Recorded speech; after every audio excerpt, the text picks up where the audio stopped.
गोमातांक पई जलछत्र सरपंच एक अभिनव प्रयास। कुहुड़ी सरपंच प्रियंवदा बेहरा एक अभिनव प्रयास। गोमातांक पई निर्माण हैला जलछत्र।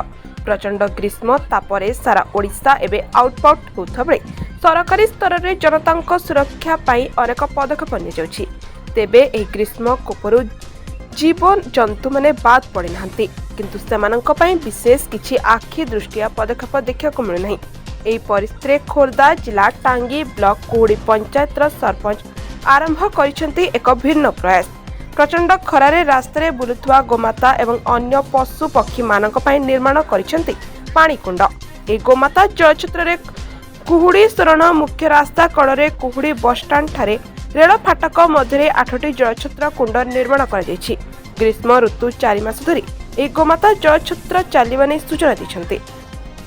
बास्तविक कथा है कौन गाई गोरु जो अवस्था अच्छा कुहुड़ी ग्राम पंचायत आम तो बहुत दिन आगु गोटे देखिलु गोशाला करने आम जहाँ 500-700 लोकंर दस्खत मारिक पठे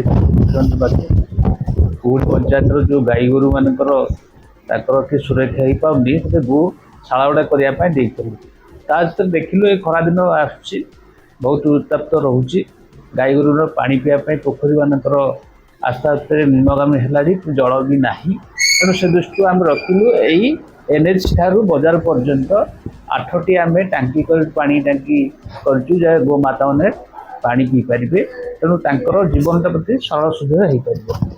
ये केते मास धरिक ऑपरेट होबो ताते पानी के गुड़े ताते को व्यवस्था से कराई देखाई आमर ये कंप्लीट होला पर प्रति सप्ताह रे परिष्कार करा जिवो टैंकर रे सब पानी लोड करके रखा जिवो 2 दिन 3 दिन पर आम गोटे गोटे टांकी दिज्व से सफा कर लोक रही सफा करने मजूर देकी सफा कर टांकी आम पूर्ण करूँ से 7-8टा जो कराब बस स्टाण्ड ठारू बजार पर्यंत आम टांकी पानी भर्ती कर दिज्व।